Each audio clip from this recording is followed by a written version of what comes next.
welcome to the first lecture in the series on modernity. There are other lectures associated with the critical thinking skills / logical fallacies. Make sure you're viewing those each week.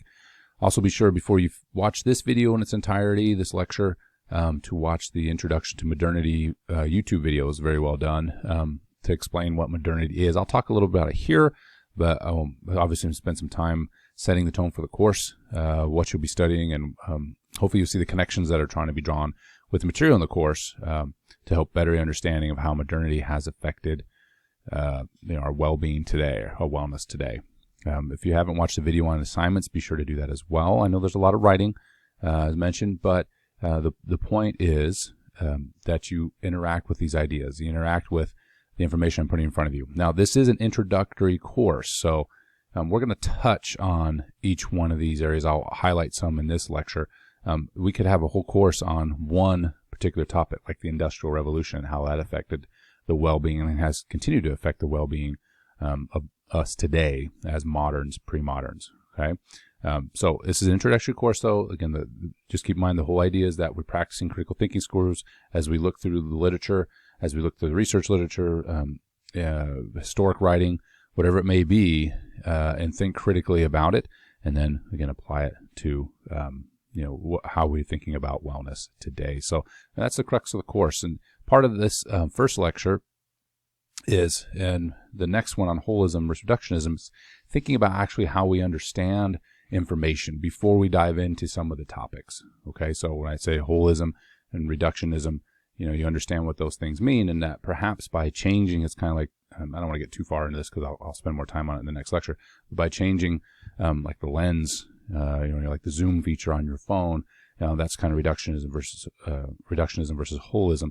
We can view a problem a little bit differently. And there's benefits to both, but I think we'll see when it comes to modernity, perhaps we focused on one in favor of the other.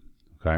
All right. So first of all, I wanted to introduce this topic of this concept of wellness. What is it? I mean, it's kind of this generic term, well-being, wellness. That's defined in many ways. You have an article to read this week. It's not a real long article, but it does a good job of going to a little bit more of the details of these 8 dimensions of wellness, which we'll talk a lot about throughout the course.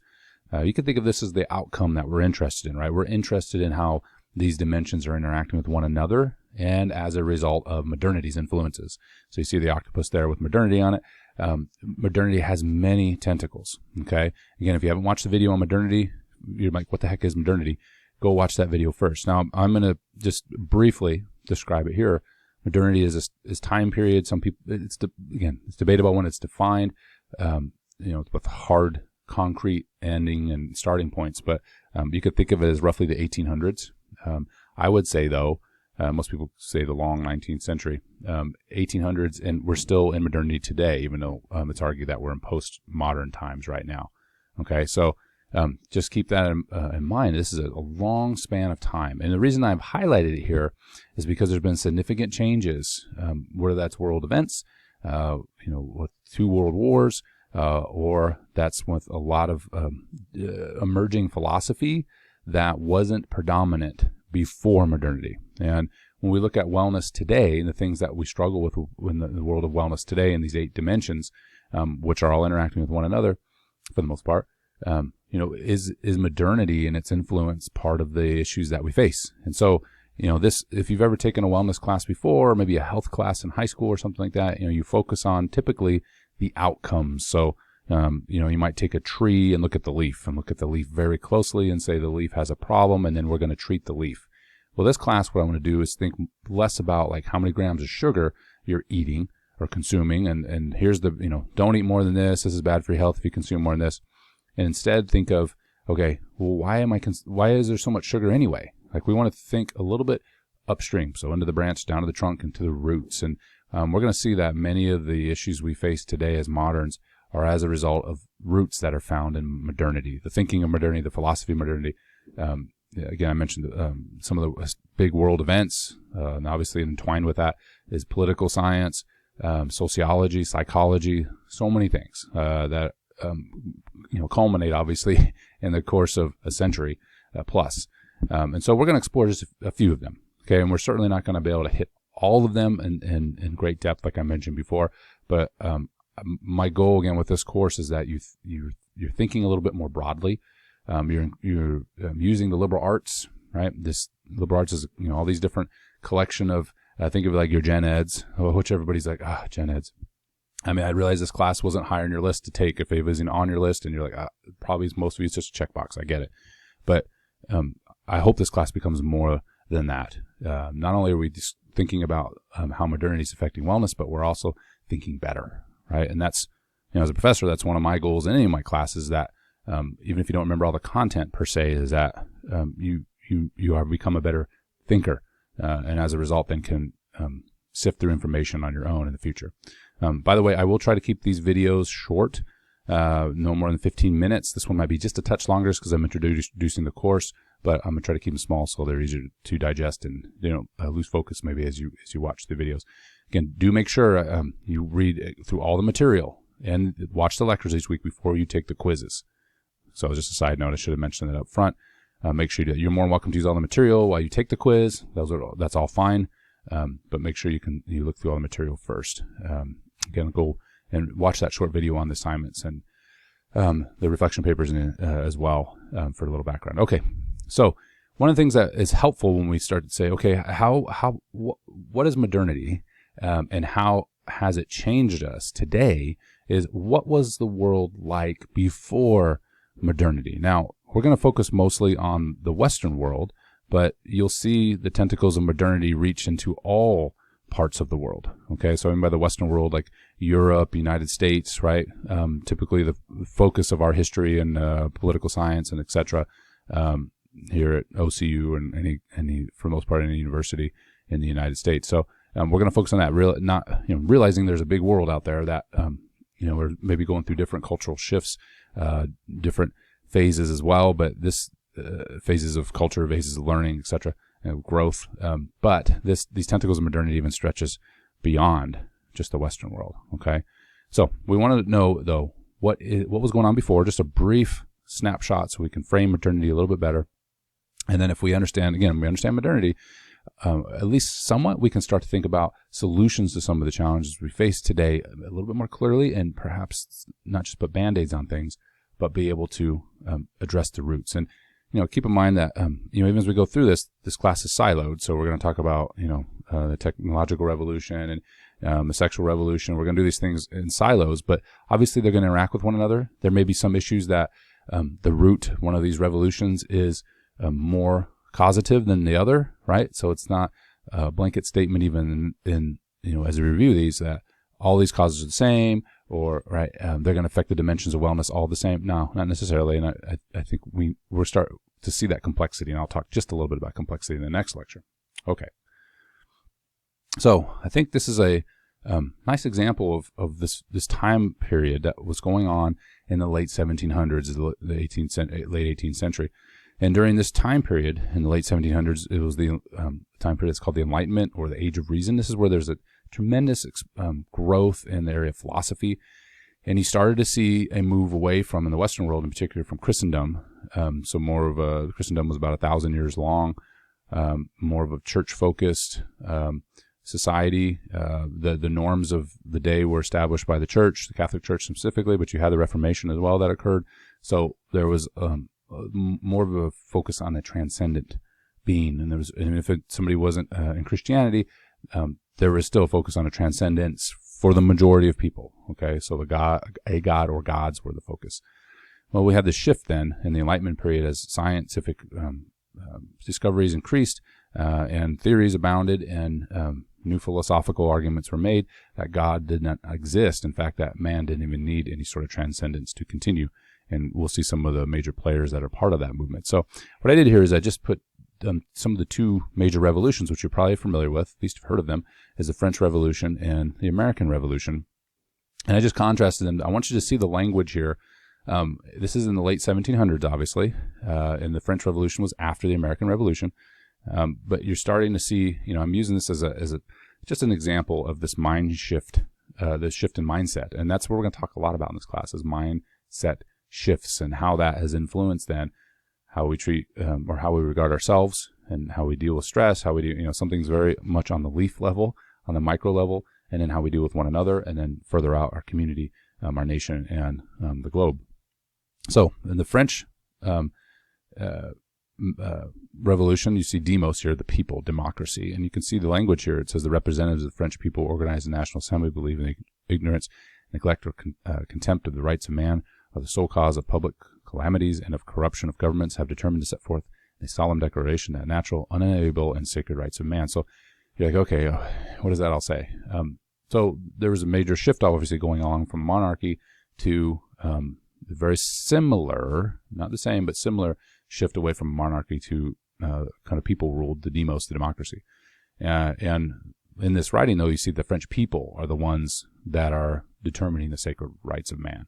Okay, so you kind of have, again, this is later in the 1700s as we start to get closer to the 1800s, is that this is more of a focus on man, right? Setting the rights of people, not of a transcendence. As you see in the American Revolution, this is from the Declaration of Independence, when the course of human events that becomes necessary for one people to dissolve the political bands which have connected them with another, and to assume among the powers of the earth the separate and equal station to which the laws of nature and nature's God entitle them. A decent respect to the opinions of mankind requires that they should declare the causes which impel them to the separation. So, again, what's the difference? Again, all that language, it's beautiful language, it's unfamiliar to us typically, but nature's God entitles, right, these rights, entitles these actions, not men. So, again, this kind of highlights the shift. American Revolution earlier, and again, there's some other things going on here, right? I'm just using as an example that this was more of a God-centered revolution. In other words, a God was given credence. Not every person that was founder of the United States was a Christian, but they were mostly deists. They believed in a transcendence, where the French Revolution, that was not the case. And so this just kind of highlights the shift in mindset. And you might be thinking, what does this have to do with wellness? Like, I don't understand. Is this a history class? Is this okay? Well, again, it goes back to this idea of, if we understand the change in mindset that's occurred in the last 150 years or so, we can start to see how that does and has impacted our wellness today, all the way down to the micro level, okay? All the way down to potentially how much sugar you eat, okay? That may be influenced by many, many factors related to this mind shift change, like stress and how we view the economy, right? How we view one another, okay? It's all intertwined. Right? There's a complexity to us. And so I'm just hoping to untangle some of this and have you think critically about them. Now, I'll put information in front of you. I'm going to give you things to read. You have a paper to read this week that's from Animal Sciences. You're like, what in the world does this have to do with wellness? Well, I want you to see the complexity of a problem.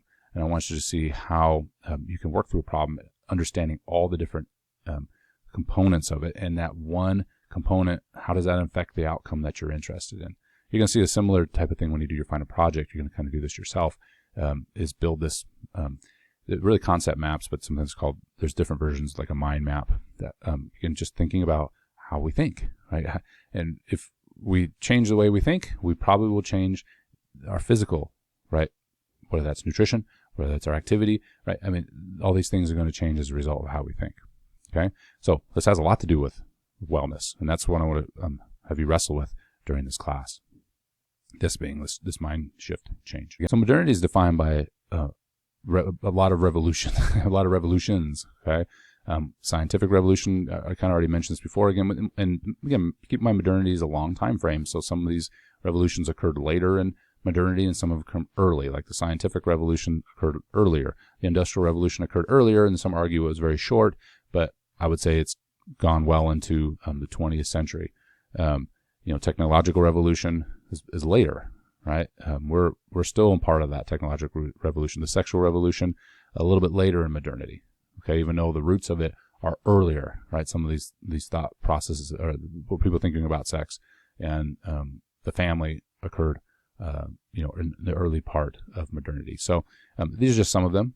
We're going to look at some of these, all of these, to some in some degree. Meaning we can't get into the great depth of each one, just we don't have time in an 8-week course. But I hope to put information in each one of these revolutions, even if it's just a small snapshot, for you to think about and consider as we start to look at how can we improve the wellness of the individual. So, keeping in mind these 8 dimensions of wellness. Again, I'll let you read about those. I'm not going to read the reading to you. You can dive in these a little bit deeper, but I think most of them are familiar to you. As you say them, you probably can identify with, okay, I know what spiritual wellness would entail. We'll talk about that first. I know what occupational wellness, and so on and so forth. You may not have considered, I'll back up just for a second, that occupational and what we do in occupation has to do with our wellness, right? Our intellectual stimulation and how we think, and if we read, and how we digest information is part of your wellness, but it is, right? It's all part of that. And I think if you think just for a minute about technology and how we consume technology, social media, etc., you can see what that's done to our intellectual wellness, and maybe that's how it affected our social wellness and our physical wellness, and how these things are emotional wellness, and how these things are all intertwined. Okay, so I'm going to keep, just throughout this lecture, I want to keep showing you that, I think it'd be easier just to see all these topics, right? And it seems like it's just a history class or something like that. No, it's really a liberal arts driven course for you to look at these different angles of a problem, and that's really important if we're going to find lasting solutions for them. And again, let me define what could be a potential problem, like mental health. Okay, obviously that's a big deal right now. Well, we can do a lot of things for mental health, like medication, perhaps, depending on the severity or what the mental health issue is, counseling, and those are all positive things potentially. But what if we could identify the root issues of mental health challenges? And I know mental health is a very broad term, but if we took anxiety and the subcategories in anxiety, if we looked at those closely and why anxiety is high and who is experiencing the most anxiety, and then we could ask another question: why are they experiencing it? We can work backwards instead of just putting Band-Aids on, which can be helpful. Let's figure out what's really going on, right? That would be the most helpful. And so we can come up with lasting solutions. So again, that's what the main driver of this course. I've studied all these things for a long time, and I've seen these connections, and I hope you will see some of them too, so we can make positive changes. Okay, so here's one example. Let's look at briefly the world of education. We're getting into this a lot deeper in the Education Week, what I coined the educational revolution. But we're looking at this broad approach to modernity, and looking at these mindset shifts that occur. We've seen a significant shift in the last 100 years, especially in the United States, in education. And it's been not just in the United States, but in Europe as well. Vocational versus the liberal arts. We'll see a change from more of a classical model of learning, which is viewing the world from more of a holistic view, which we haven't got into holism versus reductionism yet, but a holistic view, and instead shifting it towards more of a facts-based, vocational base. And then we'll see in the educational lectures later on, kind of moving from this Western civilization, Aristotelian, or like Aristotle, Plato, Socrates, around this type of approach, to more like John Dewey, and then the battle between John Dewey and Sneathen. I always say Sneathen. Okay, so you don't know any of these names yet, or maybe you've heard of Plato and Socrates and Aristotle, I hope, but the antiquity approach to learning was the classical way, which was as you got into Christendom, theology was at the center of that. We'll see this as well later on. Is you've seen there's a lot of changes that happened in how education occurred. Remember, education, a lot of times we think of education as something. You can't touch education. It's meaning that it's a construct. You can't touch it. It's not like a tree, right? And so the way in which people learn has been debated for a while, but in the last 100 years in modernity, especially with with John Dewey in the United States in particular, you've seen a significant shift in education. You've seen a significant shift towards public schools, which is something was new. Again, new in the last 100 years or so, 150 years. So we'll talk about this, though, that this mindset shift from I go to school to get a job, I go to school to get a job, I go to school to learn job skills. School's about a job, about facts, as opposed to I go to school to learn about the world, how it works, how I relate to it. I go to school to be able to think clearly and critically about arguments. School is about the person, developing the person, right? In the classical model, again, traditional classical model, there was a transcendence that was at the center of this as well, and that's been removed. So what's the implication for wellness of the modern? You could say, I don't think there is any. Okay, that's fine, but that's what you're going to wrestle with. So you're going to look at some of these ideas and some of the changes that have occurred and see if it's showing up then in our wellness. Because certainly how our education and what we think about the world and ourselves influences everything. I mean, I don't mean that in a kind of a flippant way. It influences everything. It influences your worldview. how you perceive problems, how you perceive challenges, how you perceive more smaller, more specific things like the economy, family relations, all these different things. I mentioned mental health, right? How you view all these things is going to be determined by your education, okay? And we'll see again later in the class what kind of impact that may have on these various dimensions of wellness. Even if it doesn't seem like it has a connection, it certainly does. And that's again part of this class is investigating these root issues to see if these changes have been good or bad. And you can argue one way or the other, but they certainly have had an impact on wellness. All right, so wrapping up this lecture, keep in mind, I know I'm talking more negatively about modernity, but there's a lot of positive things about modernity.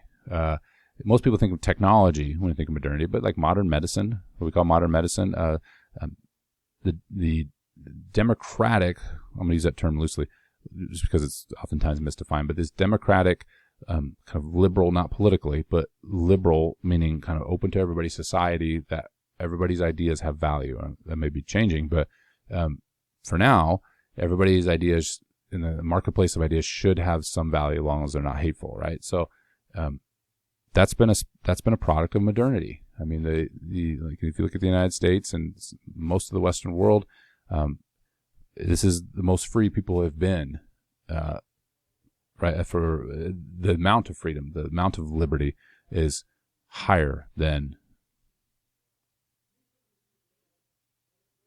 All right, so let's wrap up this lecture. We're going to get into holism and reductionism in the next lecture. I'll talk a little bit about it. Now, I know I've viewed modernity negatively, and we will continue to. But modernity hasn't all been negative, of course. Most people think of technology when they think of modernity, so, like medical technology, advances in medicine in general. When we come to just technology in general, like indoor plumbing, how we deal with sewage, for example, that may not...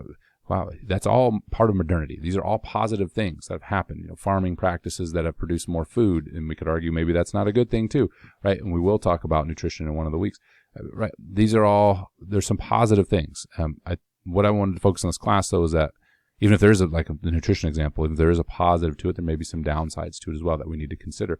That again, some of the problems we may be having today have to do with the pace of the life of modernity. Even though it's brought about good things, it's brought about a change in how the family operates because of external pressures with economics, etc. Okay, and so those are those topics are framed a little negatively, but keep in mind, I realize and I know you also see that there are some positive things about modernity, of course. So I don't want to be completely negative, but we will be looking at things more in that view as we try to figure out how to produce improve wellness in individuals. Okay, us as moderns. So if then we assume if modernity has negatively affected the well-being of the modern, what are responsible solutions? Where do you start? Where do we start? How do you look at the questions or question? Okay, and so I've been talking about this throughout this lecture, and again, now we're looking more like, okay, taking a step back and what's this viewpoint again? The Zoom feature on our phones. How do we look at something like mental health? I mentioned before we zoom in close and we could apply band-aids and solutions that help people in the moment and acutely, but how do we deal with this mental health crisis holistically? We have to go back, back to the roots and figure out what is going on that's causing this rise in mental health. Okay. With all this abundance, right? Of all the abundance of modernity. Maybe those things are related, maybe they're not, but we need to figure that out if we're going to have lasting solutions. So, again, holism or reductionism? Well, which one's a better one? Well, I'll kind of get ahead a little bit in my next lecture, that neither one is good nor bad. They're just that Zoom feature, right? Unfortunately, in modernity, we've tended to stick with the zoomed in feature of our phone and not have pulled back very much. And so we're very focused on just the way modernity has directed us, and even how science is conducted today. The research literature, et cetera, is very much a reductionist approach. And so, that can be problematic if we don't step back and view things in a larger picture at some point. Okay, that's it for this lecture. It's just an introduction, and we'll get into holism and reductionism next. Again, my goal is to keep these short moving forward. So I let the material of the course guide you more than my lectures per se. The lecture should hopefully bring things together, or at least focus you within the week on the topic. But the material is what I really want to guide your interaction with this information, whatever it is, for the weekly talk. Okay, see you in the next video about reductionism and holism.